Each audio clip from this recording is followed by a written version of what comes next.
Yeah, and the numbers here are really staggering. The CCRB is tasked with reviewing civilian complaints against police officers.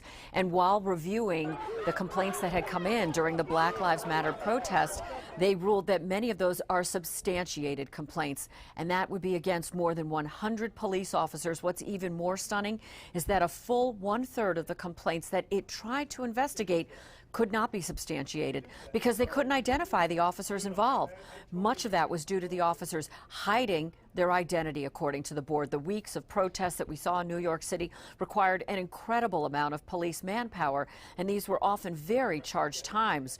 Now we're seeing the results of all of the more than 300 allegations that were leveled against the officers as they worked to maintain order.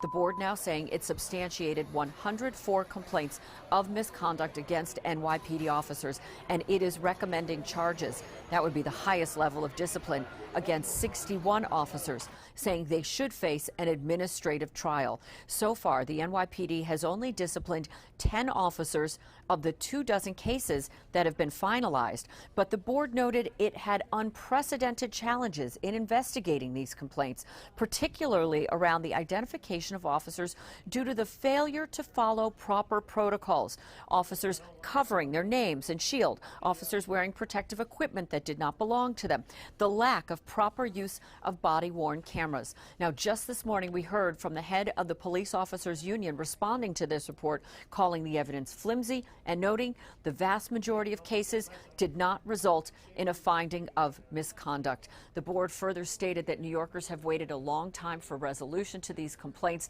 and they hope that this goes a long way towards helping to repair some of the issues that are faced between the community and the NYPD.